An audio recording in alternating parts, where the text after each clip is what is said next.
Again, as usual, would you guys be able to give me a thumbs up if you guys can hear me well? Thank you. Thank you. Okay, so we're gonna get going.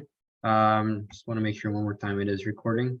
It is recording. Okay, we're good. Okay, so welcome to week 4.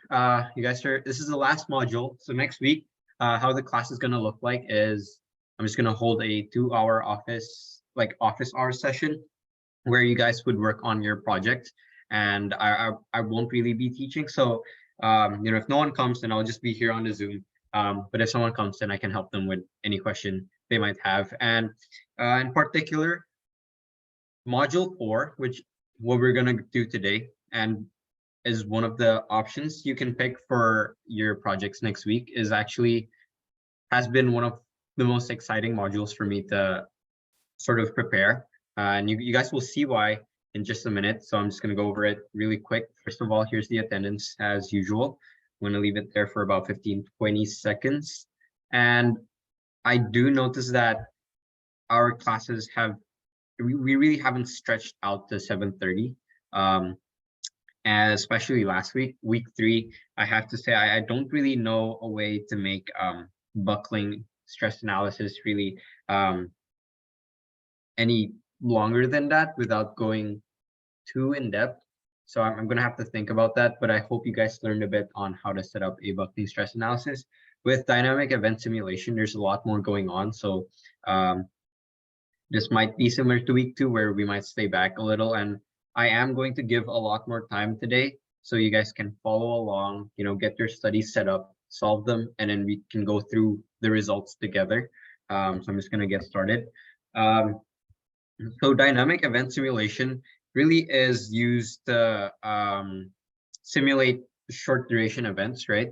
Like, for example, we really can't use dynamic event simulation. I mean, we can. It's not really viable to use dynamic event simulation, say, to simulate, let me think of something, an object going from, like a plane flying from point A to point B, and then evaluating what like how the plane is affected by flying, right? So dynamic event simulation sort of focuses more on shorter duration events, like I've listed here. Drop test, like let's say you drop a ceramic plate, you can simulate that using dynamic event simulation. Another thing you could do is, say you have an axe and you have a wooden block. You can simulate the axe sort of hitting the wooden block, and you could see the wooden block sort of splitting. We're gonna see that today.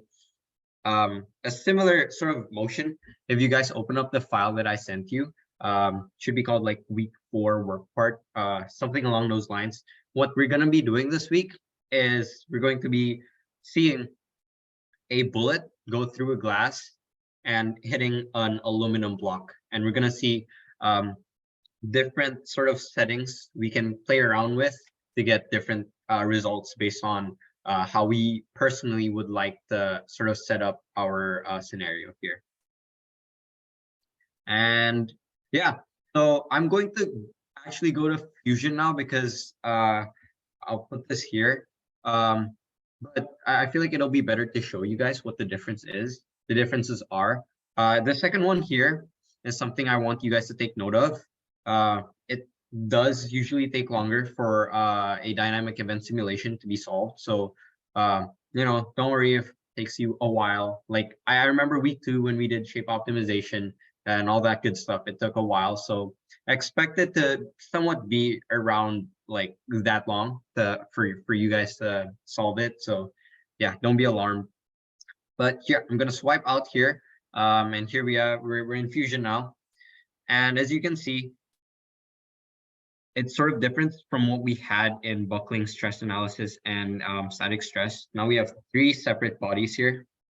Either we have the bullet, we have this glass pane, and we have an aluminum block, right? So there are a couple big differences, but one thing that I do want to sort of stress is when we go here to our simulation workspace, which I'll go through in just a bit how to get here, you can see there's a lot of different constraints. So for example, here we have an option for rigid bodies, whereas now if I were to go to simulation and simply go to static stress, right? We don't have an option for rigid bodies here. Another difference you can see is in the constraints, we have these two new ones called prescribed translation and prescribed rotation, which is actually here, sorry. So, and we also have loads here, besides just the normal loads we have initial linear velocity and initial angular velocity, which we actually have here in static stress analysis. We just never use. It's called linear global load and angular global load. Again, why this is important is earlier I said dynamic event simulation focuses on short duration events. So really, if you were setting up a plate, right, like a plate dropping, you need to define like in what direction the plate is dropping in and in what speed, right? So this is these options are crucial in defining a dynamic event simulation, whereas it's not very, you don't need to define them in a static stress analysis, as we have seen in weeks 1 and 2. Besides that, you'll also see our settings is different here in our general, in our general settings here, we have to define two new things, which are the total event duration, as well as the number of results interval and damping results output. We have a lot of different ones here. A mesh stays relatively similar, but everything else changes, right? We're going to go through that step by step in just a bit. Now I'm going to go back to the slides, right? Okay. Now, one big thing is included in dynamic event simulation is the option of element deletion. And what does that mean, right? So what we'll come to see in just a bit is that if we disable element deletion criteria, it doesn't matter how much force, how much speed our bullet has, it will never break the glass pane, right? If we don't enable element deletion criteria, that's basically Fusion that's basically like Fusion understanding the concept as, all right, well, the user, us, we want to find out what would happen to the glass, what would happen to the aluminum block, and what would happen to our bullet when it's subjected to that specific scenario. But we're not allowing the mesh from our glass pane to really disappear, or in other words, to delete itself, right? We're not allowing our glass pane to be destructed in any shape or form. We just want Fusion's just going to calculate what's the max displacement, what's the max force, but it's not going to be realistic. Now, there are situations when maybe you'd like to disable element deletion criteria and situations where you'd want to enable them, right? It's completely based off what you're trying to study, what you're trying to solve, what you're trying to simulate, right? And also, in this element deletion criteria, there's actually 4 criteria you can define this by, and we're actually gonna explore some of them in just a bit, but here are the definitions of each criteria. And I'm just gonna show you guys real quick where element deletion criteria is, because quite frankly, you really can't see it here, right? It's nowhere. You actually have to go to manage here, and here would be in the drop down of manage element deletion criteria. As you can see, I mean, the display itself shows you that. If I can get it to go back up here. Okay, let's try this again. Yeah, you guys can see the picture to the right that shows the mesh sort of deleting itself after hitting a specific boundary, which the user sets. And in this case, we're also going to set our own boundaries in just a bit. But yeah, let's go back here first. Okay, so without further ado, we're going to jump into it. I'm going to talk more about different settings while we're going through it. So first things first, of course, open the file that I sent, the Fusion file, and make sure your document settings are in millimeters. And then you're going to switch from design to simulation, as we've been doing for the past 3 weeks now.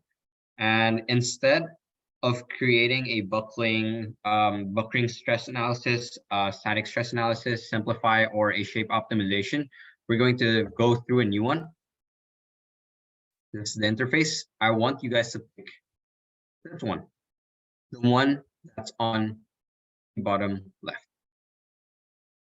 All right, I'm gonna do the same here. Sorry, I have this blocking. Cool. I'm gonna go do the same. I'm gonna go here from design, switch over to simulation. And I don't know why I made this static stress now. Oh, yeah, to show you guys the difference between constraints. But okay, be over here. This is what you'd want to click on. So we're gonna create study. And you guys can see simplify is still here. So technically, if we ran a study, say, and it didn't go according to our plan, we could just simplify it as we could have done with buckling and static stress, but we're not going to focus on that today. Rather, we're just going to keep going and set up our dynamic event simulation. So next thing is we'd like to assign the right materials. They should be assigned right, but please do double check just in case. I'm going to show you guys how to do that again. First things first, of course, make sure units are in millimeters. Yeah, this should be good. And then second thing we'd like to do is we'd like to study our materials, right? And ensure that we have the right materials. So here we can't use porcelain. Now it's giving us an error here. Right, so it's out of limits, which is why, okay, I think that should be fine. Which is why we need to change this to aluminum, right? Now, what you guys don't see aluminum 6061 here in the options, please do change your material library to all libraries. Once you do that, you should be able to go through all the materials we probably normally see. And please click aluminum 6061. As for the other two here, you really want to make sure you're picking the right materials for the right parts. So here we have the bullet, and the bullet should be copper. Our middle pane here should be made out of glass. And our last one, our block here on the bottom, should be the aluminum 6061. Once I have that, it's like, okay, right? So we're good there. Next thing we want to do is specify our constraints and loads. Similar to what we've done before, please fully fix the bottom face of the aluminum block. So again, just go down here, go constraints here, make sure it's fixed. We don't really have to worry about pin and frictionless for now. Let's just go fixed and make sure this bottom face of our aluminum block is fixed. That should be good. And let's also enable gravity. So this is something we've never done before. If you guys see, gravity isn't here or here. How we enable gravity is actually from this drop down over here. Gravity is built in the load, and we just have to turn it on basically. Right, so again, how you find gravity is, so this is the interface you have. How you find gravity is by clicking on this drop down here, load case 1, and then clicking on load again, and it should appear here, right? And just leave it as is. We don't really want to mess with gravity. Just enable that, you should be good. And the next thing is we'd like to set our initial linear velocity. Right, so what is that, right? So our initial linear velocity here would act like the force, the 10,000 Newton force pulling on our wrench 2 weeks ago. But instead of adding a force, we'd like to define a speed for the bullet so that Fusion knows that the bullet's going at a specific speed as it goes through the glass pane and as it hits the aluminum block, right? In that case, let's define a initial linear velocity here on our bullet. Now, you guys have two options, using angles or using your vectors. Doesn't matter. You guys can pick either one. What I want is for the bullet to be speeding in 8.23 e Okay, I'm just gonna, first things first, of course, you want to change your units here, millimeters per second. And please notice that your z-axis is going up, right? Your z-axis here is pointing upwards, and we want our bullet to be shooting downwards, right? We want it to have a speed that goes down. So make sure when you define your velocity in the z-axis, make sure you add a negative in front of it. And again, I'm going to be swiping between tabs here to see the right number here, 8.23.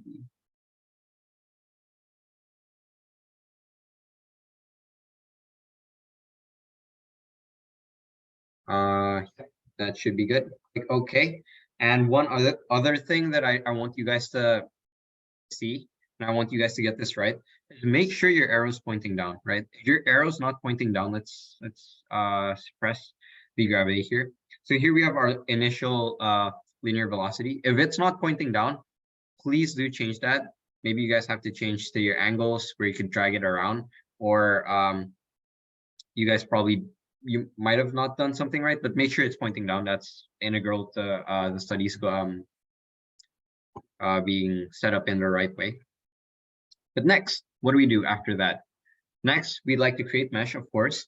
For this, you don't have to go to settings and edit your mesh here.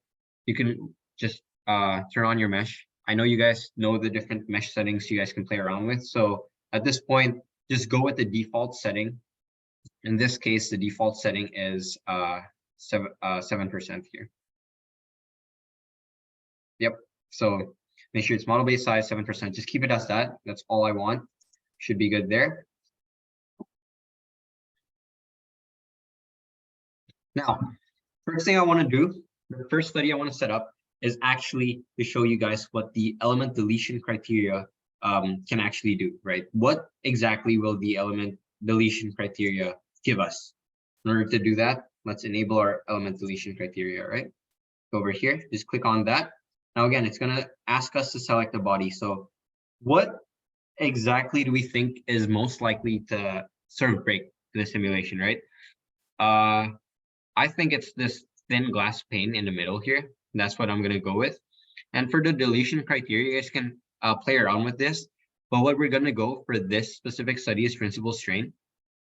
And this value over here is the percentage, basically. So we're saying if our bullet here hits the glass pane and the strain felt by the pane is, say, greater than 10% of the the principal strain that the glass pane can withhold, then we want the glass pane to break, right?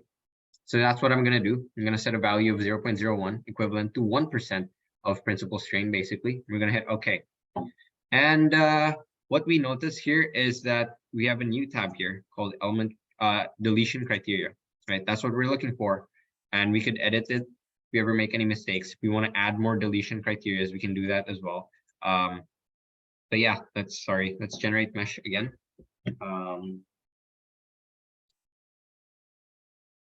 Cool. Now, we should be good to go. If I'm not wrong, this should be it. Yeah, okay. So that is it. Notice your pre-check is giving you a warning here. It's not exactly happy with the way we set up our study, and that's fine. So let's look at our two warnings we have here. I'm going to go from the bottom actually, right? So the second warning it's giving us is, hey, Fusion's telling us we have two unconstrained groups. Now let's look at what those groups are. Okay, I see a question in the chat. I'm gonna address that first. Why does the mesh get regenerated after you add delete criteria? That's a good question, Nicholas. I cannot give you a definite answer for that, sorry. But if I were to guess, it's probably because in the original mesh we created, we sort of like Fusion's basically assuming that nothing's gonna happen, like the mesh is gonna stay intact. So maybe by adding a deletion criteria, the mesh Fusion has to take into consideration that it might break and therefore apply a different mesh setting. but I'm not so sure about that. Please like send me an email or a text on Slack if you still have the question, that question. I'll definitely look into that because that is a good question. But okay, back to our degrees of freedom. Earlier, Fusion's getting mad at us, saying we have unconstrained groups. We can take a look here from our degrees of freedom view. Now, what we see is the only thing that's fixed is our aluminum block here, right? Our glass pane is free, as well as our bullet. Now, this completely depends on how we're setting up our study, right? Personally, for me, coming into making this study, my goal is to see how the bullet can affect the glass, right? So intuitively, I know that I want my bullet to be moving, so I don't want it to be fully fixed. And I also want my glass pane here to be moving, right? I want to see what will happen to the glass pane with respect to gravity and the bullet speed itself, right? So even though Fusion's giving me a warning, I'm just going to go ahead because I know that this is how I want to set up my study. And I don't mind it having these free groups over here. Now, the first warning or the second warning that Fusion's giving us is about our materials, right? Now, again, if we look at our materials here, we have copper, glass, and aluminum, right? Now we know that these are what do I call this? We like it's fine as long as Fusion doesn't give you sort of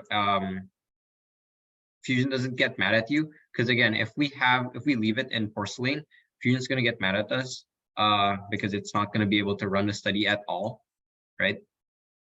It's not gonna be able to run the study. But the fact that Fusion's allowing us to pick copper, glass, and aluminum should be fine, right?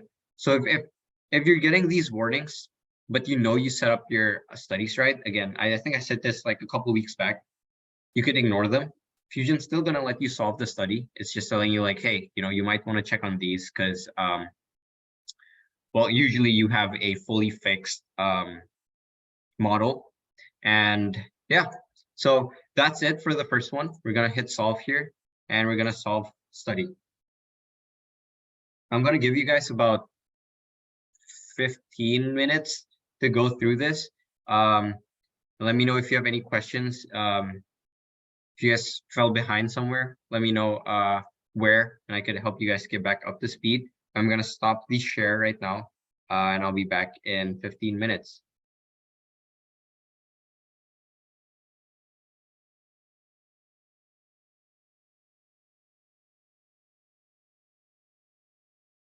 So for those of you here, you guys have any questions? How are you guys in setting up the study?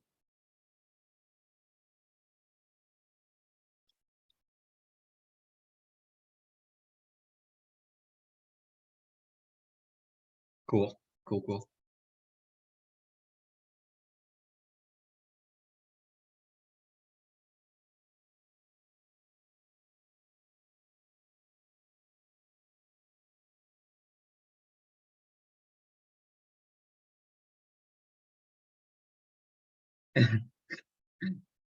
Okay, cool. Thank you, Nicholas. I'll get back to you on that one. I'll be sure to get back to you.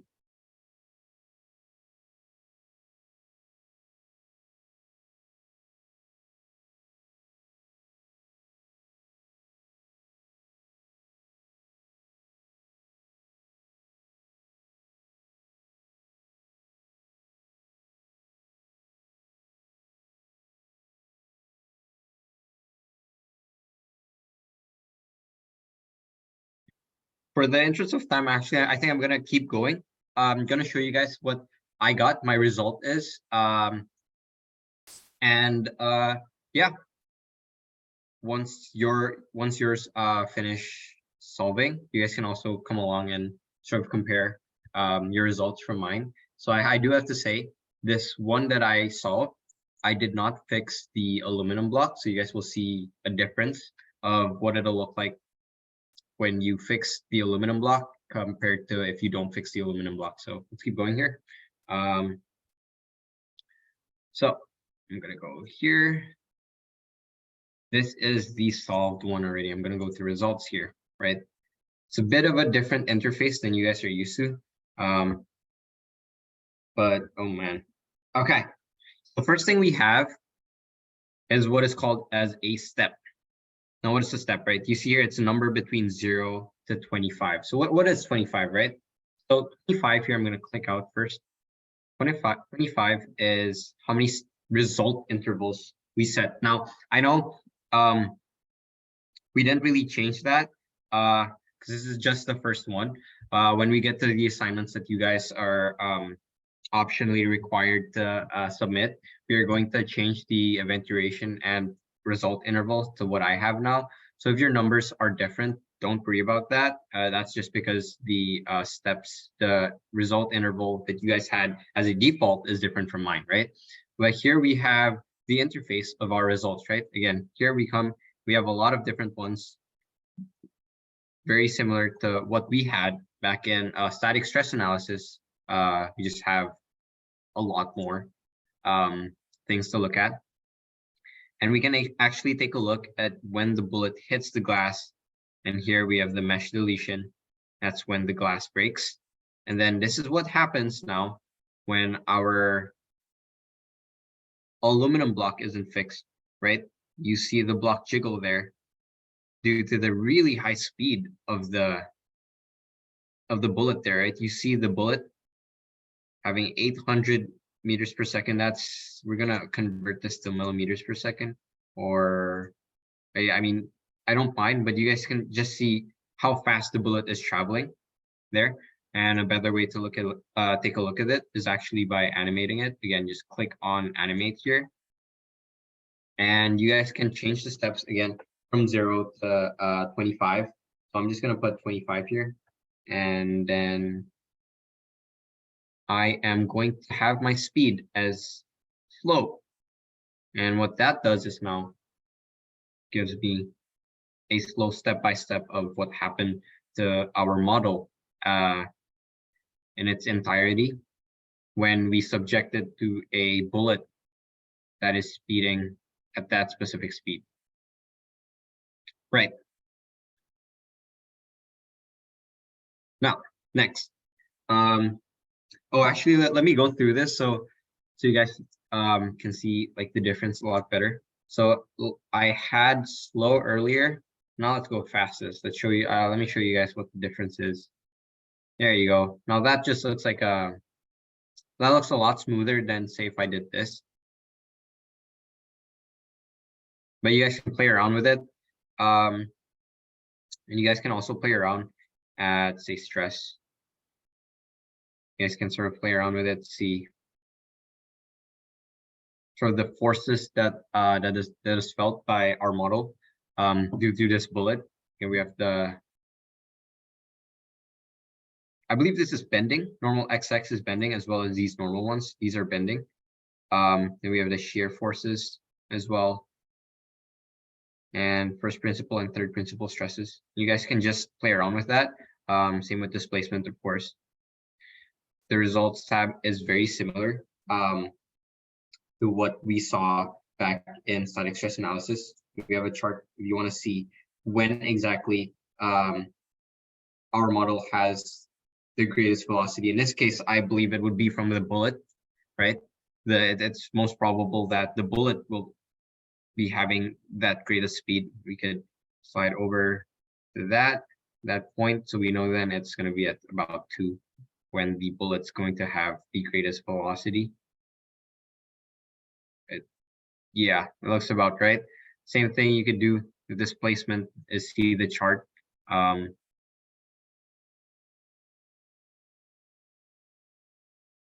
can see the chart of where exactly our model experiences the greatest displacement. But yeah, those are a couple of things you could do with dynamic event simulation, which I believe is pretty cool. But yeah, so the next couple of things that I want you guys to do is change that element deletion criteria to 10%, 50%, and 100%. In other words, change it to 0.1, 0.5, and 1. Now, to make this easier, what I suggest you guys do is simply just right click and clone study. Make sure you guys name your studies, by the way, because we're gonna have a bunch. But just clone your studies. Once you've done that, just change your, shoot, I can just do it from here actually. Just change your element deletion criteria here from 1% to 10%, then to 100%, right?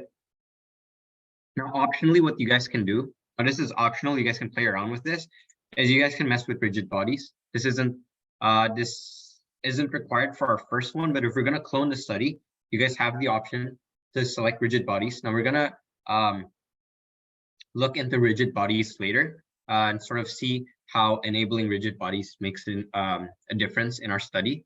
But for reference, what I had here, what I showed you guys earlier, I set the bullet as a rigid body. Now, it's not a requirement, but it is something you guys can do.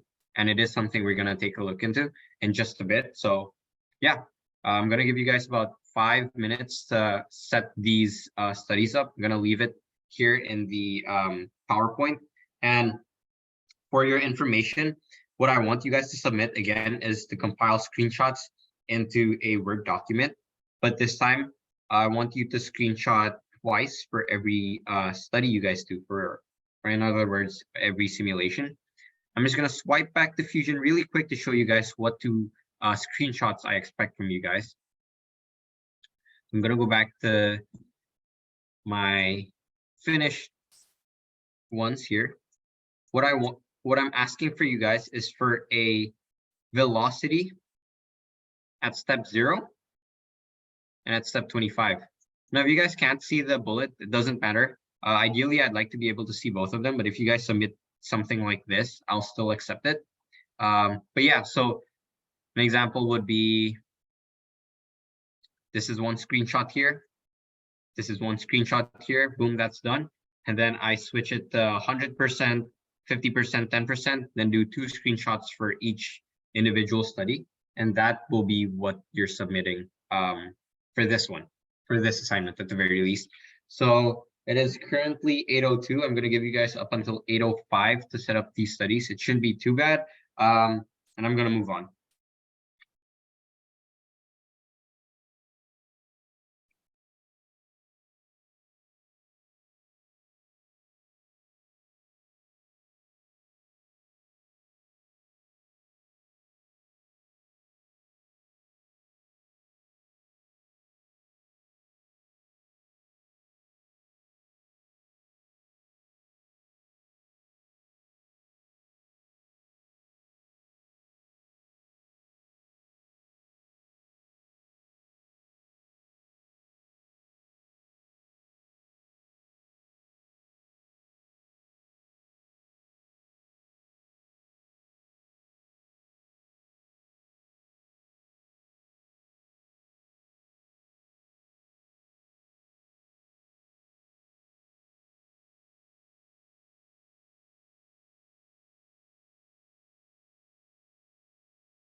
Okay, it's 8:05. Could you guys give me a thumbs up if that was enough time for you guys to clone the studies and change the principal strain values for the deletion criteria? Cool. Cool. All right, then let's keep going. Next thing we want to do is to explore deletion and rigid bodies. Now, again, I sort of gave you guys a preview and a very brief description of deletion and rigid bodies. I'm going to get a little more in depth into it. So first one being deletion criteria. I am going to ask you guys to do this. So it's going to be an assignment, but I'm going to walk you guys through to see the difference between enabling deletion and disabling deletion, as well as what would happen if instead of our bullet being a rigid body, what if our glass pane was the rigid body instead, right? So here, I'm just going to go to my solved studies already. First, we're going to go to the no deletion criteria. Now, as we saw earlier, actually, let me go back here. As we saw earlier, what we should expect to find now is as our bullet hits the glass pane, it should break the glass, right? Here we see that the bullet breaks the glass, right? And that's because we enabled deletion criteria. So what would happen if we disabled it, right? What if we never had it enabled? Let's go here. Now, again, this is exactly the same setup as this 1% principal strain. The only difference I did is now I did not add a element deletion criteria. Let's take a look at how the results are going to be different, right? Cool. So, I mean, in the beginning, it looks fine, right? But now as we step through, what we notice now, I see a question.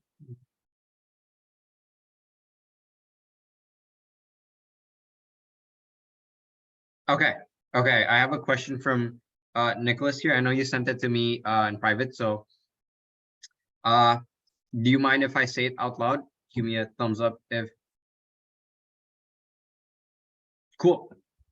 Yeah. So Nicholas basically asked that if he had the deletion criteria enabled and the glass didn't break, like, is there a problem there? Like, is there a reason behind that? And oh, sorry. And most definitely, that is fine. There's no problem there. So there are a couple different reasons why that would happen. Of course, when we look at our study here, we have a bunch of forces acting up against it, right? We have gravity acting up against it. We have the speed that we set. Now, there are a couple different reasons why it wouldn't break. And can I get back to you on that question later? So what I do want to, yeah, okay, cool. So the reason why I set the speed as, I'm just going to go up here, as 8.23 e the power of 5 millimeters per second is, I basically just searched the average speed of a bullet. So again, a bullet could be faster or it could be slower. But if we take a look at the results here,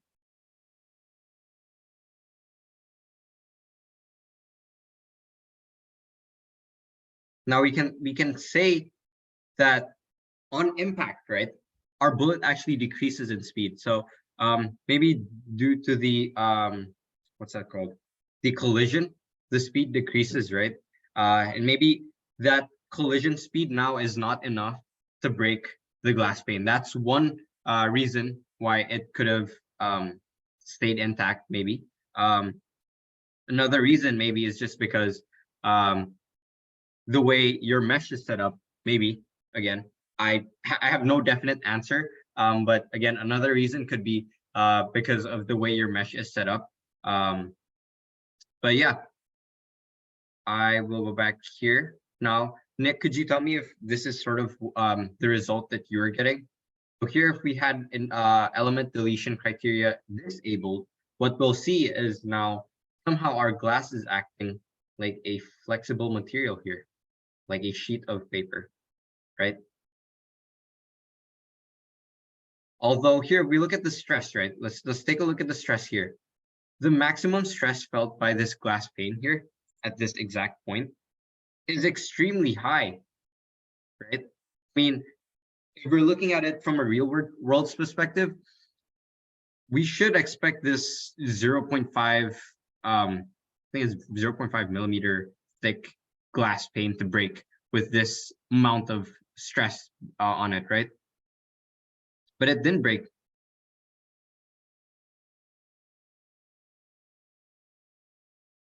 Okay. Okay. I just got your message, Nick. During the next assignment, I'm going to be messaging you. Let's figure out what went wrong there. But okay.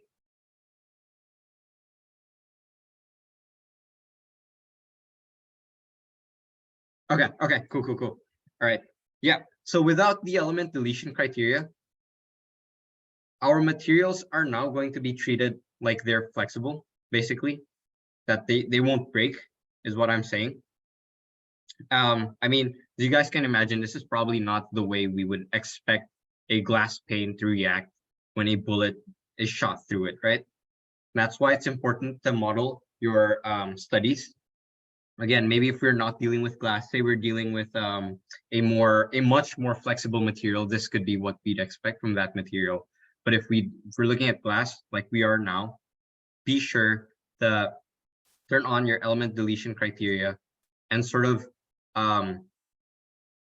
tell Fusion when you would expect it to fail and when, just for safety, you know, like say for example, I'm making a glass box that I want to be bulletproof, right? And I'm trying to consider now how thick my glass should be and what type of glass I should be using to make that box, right? Now, I don't want to simulate my studies now with a 0.9 principal strain, 0.95 principal strain, which means basically if the bullet hits the glass and the strain felt by the glass is about 95% of what it can hold at that specific scenario, then it'll break. I want to play it safe, right? I want to put it down to 0.5 to make sure that even if the bullet was twice as fast as what I modeled it out to be, I would still be somewhat safe, right? But yeah, that's what happens if we do not enable the deletion criteria. The next thing I want to talk about is enabling different rigid bodies. Now, again, in this one, I enabled our bullet as a rigid body. That's why maybe if you look at our results here, our bullet stays intact no matter what, and it's always blue because it's a rigid body. Now, with that same assumption,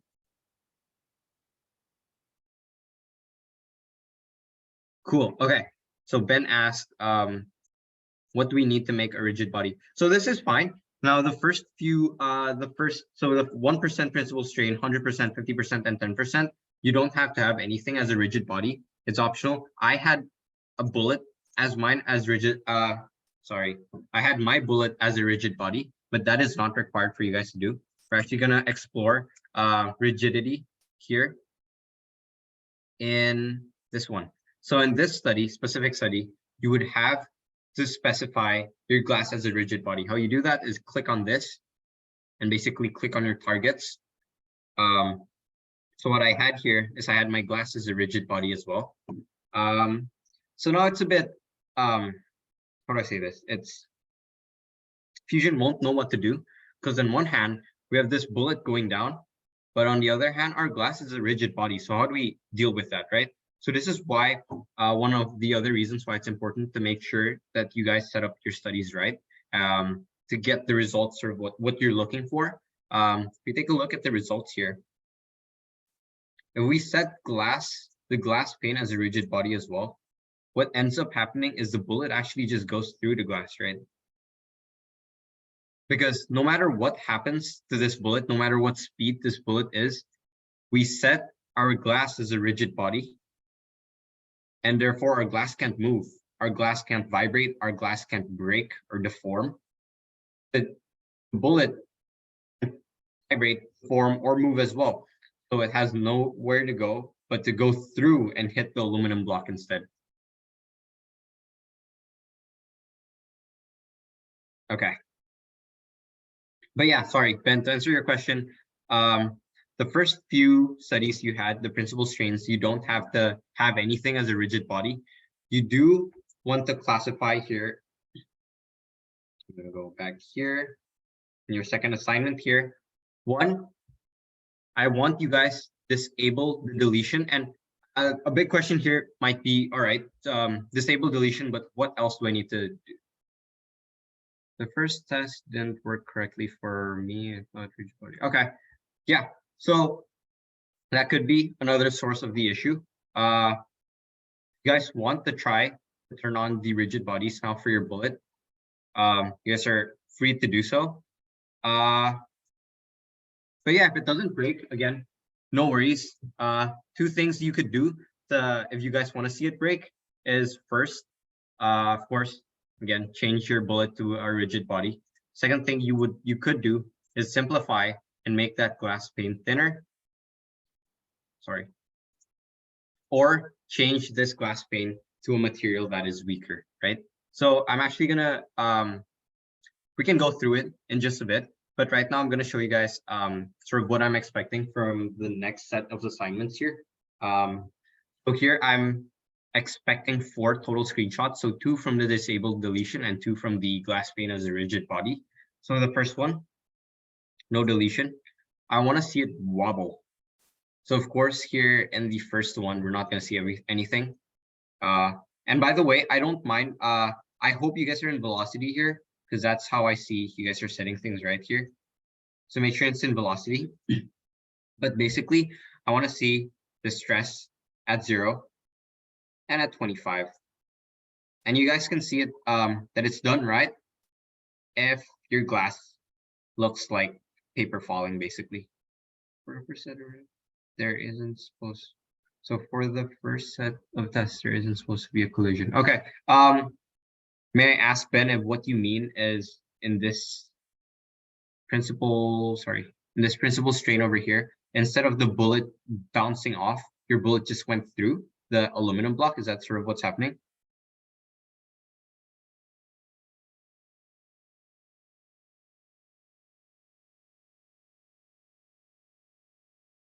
Okay, cool. Yeah, no problem. Okay. And just want to check here. So does the bullet go through, as in like it just goes through and like okay. Cool. In that case, please do try turning on rigid bodies for your bullet. Hopefully this helps. Sorry about that. But please do keep me updated on whether or not, in this case, your bullet will just go through again. Because if that's the case, then each object rigid. So for this one, I would suggest to just keep your bullet rigid and maybe your aluminum block, but don't make your glass pane rigid again, because if you do that, then what you're gonna see is probably a bit similar to what you guys saw, where it sort of just goes through and it hits the next non-rigid object. So just make your bullet and or your aluminum block rigid in that case. Sorry about that. Do not make your glass rigid for the principal strain assignments. And yeah, please let me know what happens when you do that, whether or not your bullet still goes through. Okay, go back to this. So the first set here is the glass rigid body. For the load cases, I still want your load to be to include the gravity and your linear velocity of 8.23 e to the power of 5. Keep it as that. That's what I want you guys to sort of clone your studies from. So you could clone it from here, clone that, and then just change your rigid body now to include glass as well, right? And for the second one here, well, for the first one, I guess, for disable deletion, I also want you guys to clone this study here. Keep everything the same, including your mesh. Everything should be the same. Material should be the same, but sorry, in this case, you just won't have a deletion criteria. So you would have everything except for the deletion criteria here. That's what I want from the second one, or from the first one here, disable deletion. And again, results, I want to see velocity at step 0 and step 25. And yeah, that should be good. I'm gonna stop my share for about 10 minutes so you guys can set that up. And for Nicholas and Ben, I'll be in the chat, and yeah, I'll be asking more questions. And hopefully you guys can update me once your studies are done running, to see whether the bullet still goes through without having impact on the glass pane or the aluminum block.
Okay, sorry about that.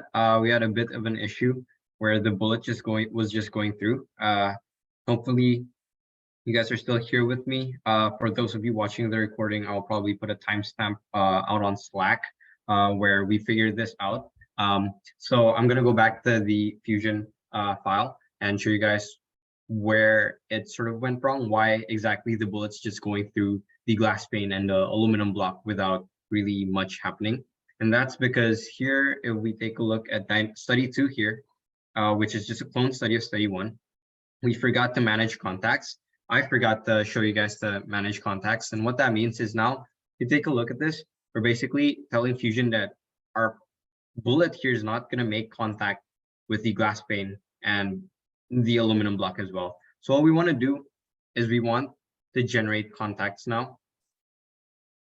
And we're basically allowing these our components here touch each other, right? To be in contact with each other and sort of react to each other here. Sorry, I completely forgot about that. Sorry, thank you. Thank you. Yeah, here, okay. So if we go here to manage contacts, what you will see is right now we have no contacts for all of them, right? And what this means is that Fusion's not expecting the floor, the bullet, or the glass to touch each other. And that's why the results will be that the bullet will just go through, right? What we need to do now is to define our contacts. And how we do that is by clicking on global contacts. Now, doesn't matter what the friction coefficient is. Here we have advanced settings. We can just turn off, disable this allow self-contact. That basically is useful only when a certain part is gonna touch itself. Now, the only part that would possibly do that is the glass pane, but it's not gonna act very flexible. So we can disable that and we can generate, we can hit generate. Now, again, I just wanna show you guys before hitting generate, my global contacts show no contact. Once I hit this global contacts and I hit generate now, when I go back here, it's going to show me separation. Now this is Fusion. This is us basically telling Fusion that we want our three components here to make contact with each other depending on the forces and the loads that we set on it, right? So by doing that, that should help. Sorry, I just noticed that. If you guys take a look at your studies, you guys should see that it says no contact as well. And yeah, I'm sorry, I forgot to show that because I do have mine as separation. So yeah, that should work. For safety, please do keep your bullet as a rigid body. Besides that, everything else should be good. Again, I want to apologize for that hiccup, especially to Nick and Ben, for those of you here for sort of spending a bit more time than you should have figure this out. Sorry about that, guys. Hopefully that works. I'm going to give you guys about 15 more minutes. For those of you watching the recording, I'm probably just going to pause the recording. But I am going to solve it along with Nick and Ben to see whether that was the issue, which I'm almost certain is, but let's see.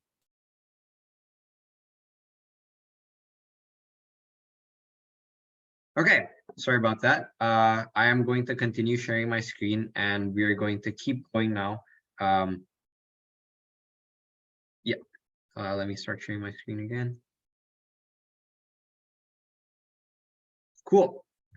So once you've disabled the deletion criteria as well as assign your glass pane as a rigid body, hopefully you guys can see how changing these criterias and changing sort of the behavior of your model can change the results. The next thing we want to do is to add a prescribed translation. Now, what exactly is that? Right, I'm going to swipe here and show you guys where you guys can find prescribed translation. Let me do it over here. I am going to create a new, I'm going to clone a study here. Prescribed translation is over here in constraints. So you guys can see here, it's over here, prescribed translation. If you click on that, it's a pretty unique interface. Now, I just want to say prescribed translation goes along with your initial linear velocity. Now, with initial linear velocity, you set a speed from the get-go, and it ideally would stay constant if there were no forces acting on it, right? Now, with prescribed translation, it allows you to sort of manipulate, sorry. Okay, Nicholas just sent in a chat that contact spirit was the issue. Okay, sounds good. Sorry about that. For those of you watching recordings, hopefully you guys go to the checkpoint before heading back. I'll probably send a revised video tomorrow or on Saturday with a much clearer instruction. But for Nicholas and Ben, sorry about that. I'm glad that that was the issue and we figured it out.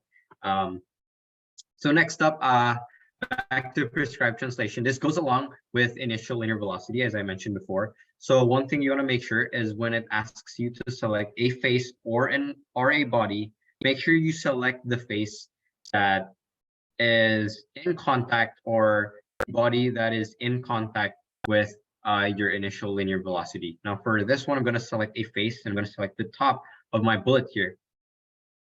Now, instead of displacement, I'd want to switch it to velocity because again, that's sort of the entire goal of our initial linear velocity, of adding that to our model here, is so we can see what would happen if the bullet is going at a specific speed, right?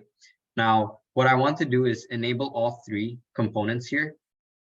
And again, I'm just going to go to the front face here to show you guys, because my bullet is going in the negative Z direction, I will only care about this negative Z direction over here, right? I want to change my units again to millimeters per second because that's what I set it up as.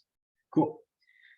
So when you have your magnitude here, make sure you set it as a negative number. So it's going to be negative 8.23 E plus 5. I am doing something wrong. Please don't tell me here. Okay. 23 E plus 5 millimeters. Okay.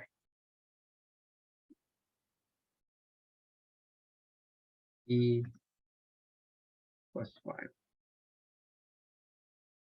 I'm sorry. Okay. Let me do that again. Minor difficulties here. Again, go here to prescribed translation and click on this face over here. Make sure all three components are selected. Why do I say that? Because we really want to keep the magnitude of our X and Y translation to be 0.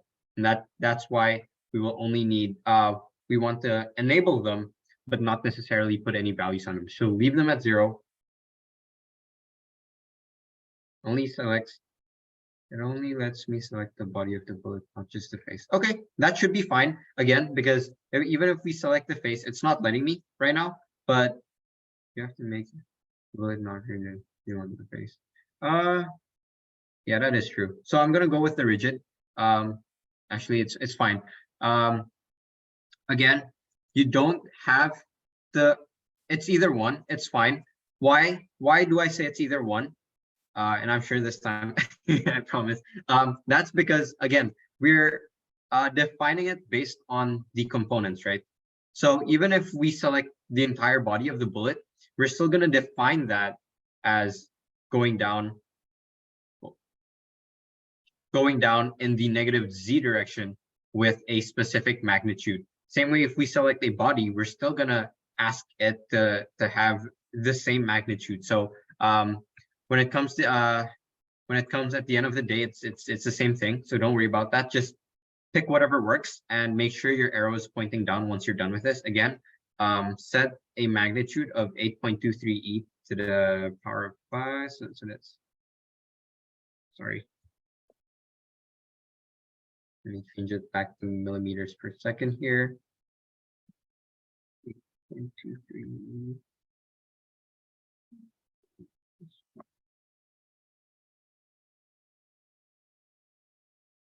Cool, that's good. Now, I don't want you guys to click OK yet, and you guys can see actually you guys aren't able to click OK. And why is that? It's because in prescribed translation, there is one other factor that we need to change, and that's called a multiplier curve. So over here, I'm going to click it here. Again, it's just this icon over here. Just click on that. And what you guys will see is now a graph, right? A graph that has time and multiplier on it.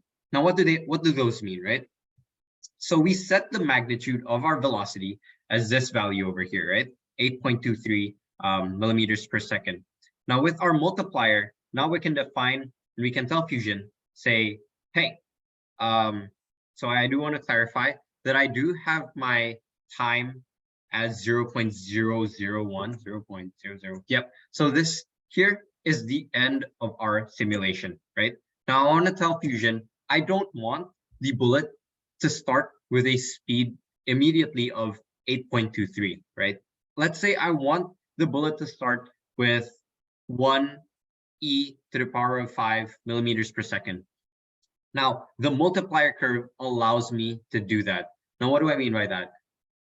This means that here I can, instead of setting 0.001, I can say 0.0001, right?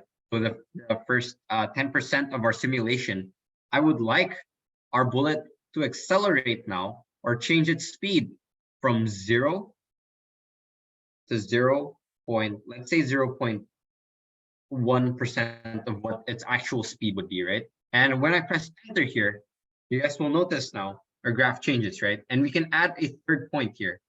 So again, example, I want to say, okay, well, I want my bullet to be speeding up at about 70% of the actual speed at about half of the simulation, right? So that's why we're putting 70% or 0.7, and we're telling Fusion, I want that to happen when it's halfway through the simulation. And then we can tell Fusion again, well, okay, now I want, sorry, I messed this up. I need to switch this to 0.0005. Same here. I can tell Fusion at 0.0006 now. I want the multiplier to be at 0.8, right? I'm basically telling Fusion the motion or sort of the movement of acceleration that I expect from the bullet. So I could keep doing that, could just keep adjusting. But one thing to note is you want to make sure you're setting in the right time. Now, what do I mean by that, right? Earlier in our settings, or when you click out here and go back in, the multiplier tells you what your end value is, right? What time did you set up? Like, what's the limit here? And in my case, it's 0.0001 seconds, right? Could be different for you. If your default is different, don't mind that. But here's what I'm gonna do. I'm gonna follow this curve over here. So 0, 0, 0.000325, so 0.000325, and a multiplier of 0.6. 0.6, and then I'm going to move along to the next one. Now at 0.00055, so 0.12355, I would like the multiplier to be at 0.86. Now I'm just going to keep going, and you guys can follow along from the PowerPoint. It should be on Outlook on your emails, and I'll be posting them after this session is over on Slack. But I'm going to keep going here, 0.008. And I would like the multiplier to be at 0.99 here, 0.99. And then when our simulation ends, that's when I want my multiplier to be 1, right?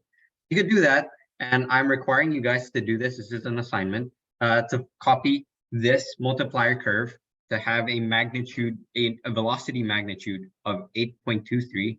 I'm gonna click OK, and one thing I forgot is the negative sign. Again, why I want that is because you guys can see here my prescribed translation is going up, countering the gravity and our initial linear velocity.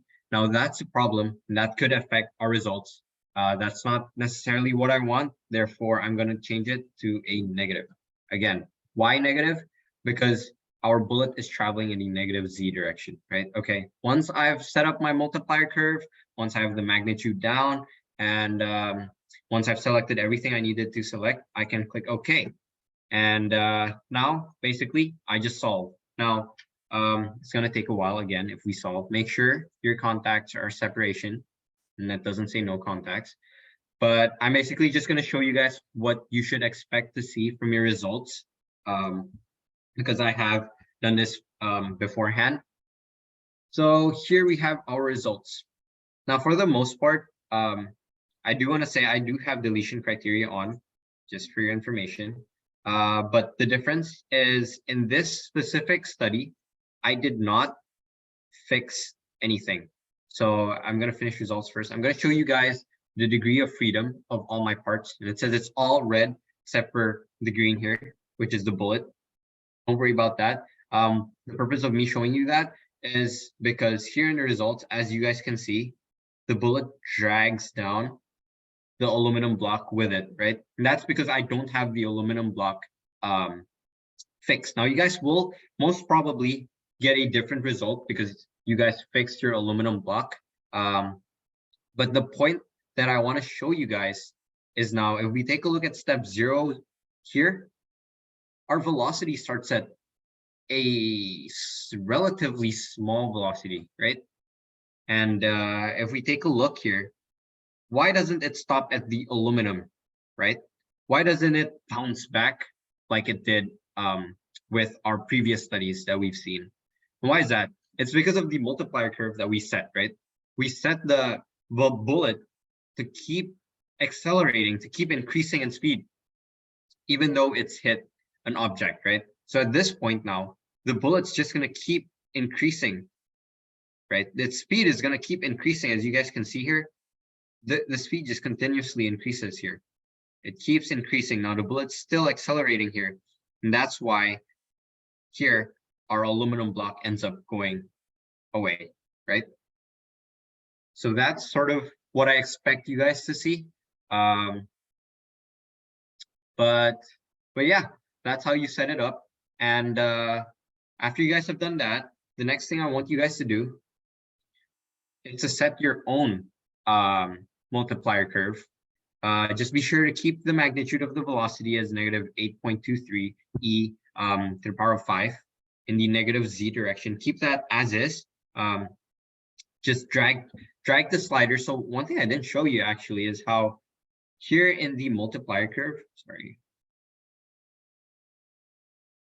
in the prescribed translation multiplier curve, if you're bored and you don't want to type in the numbers, another thing you could do is say, I want my curve to look exponential, right? I want my bullet to accelerate in a specific direction. I can just drag it. I can just drag this, just go like that.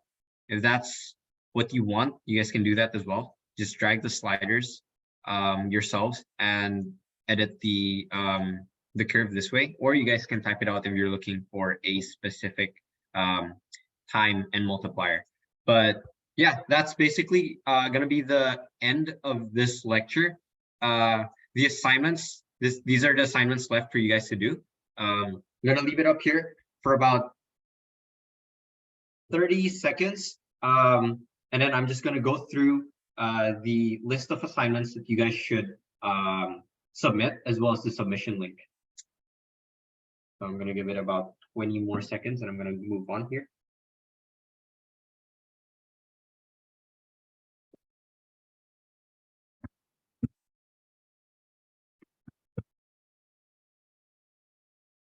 Okay. Cool. Thank you, Ben. Thank you. Good to know that that worked. Yeah. Okay. Let's move on now. So here's the submission link. Again, because this, we ran into an issue midway, and generally these studies take a longer time to solve. I don't think anyone would be done. I'll leave it up here, and again, I'll post it on Slack.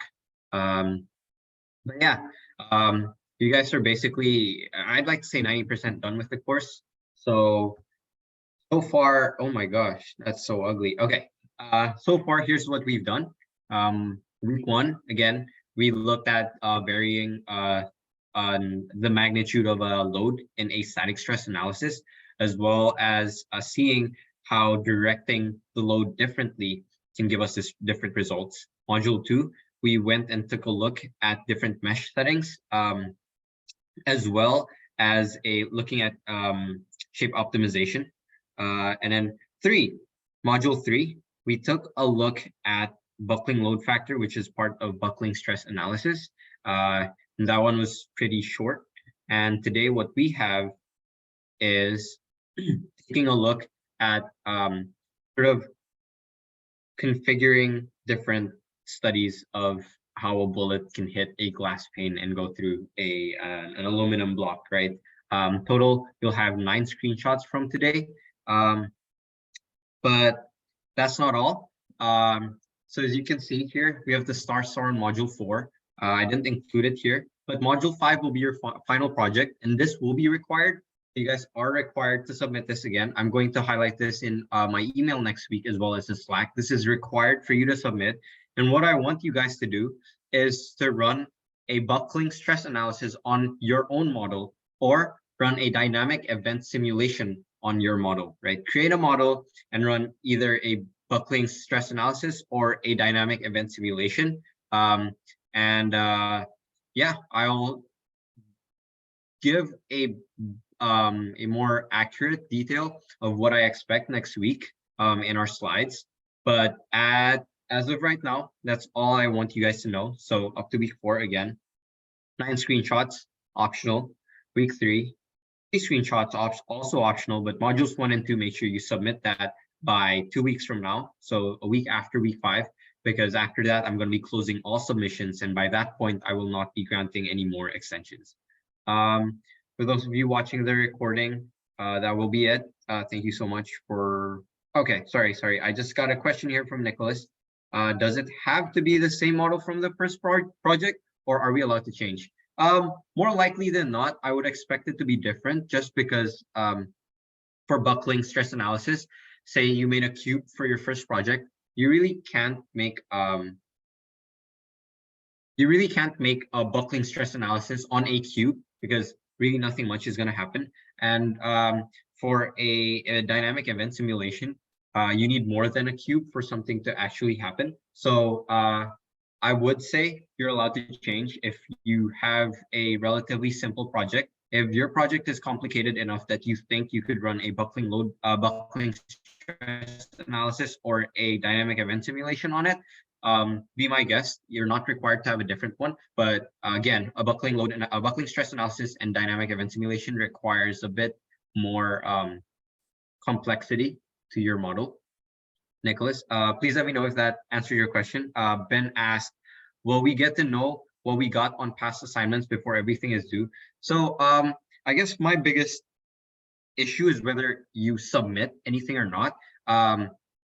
Because I don't set a hard deadline, it's a bit harder for me to grade at once because how I would normally do things is close the form and give feedback to every individual and then submit it back to the individual.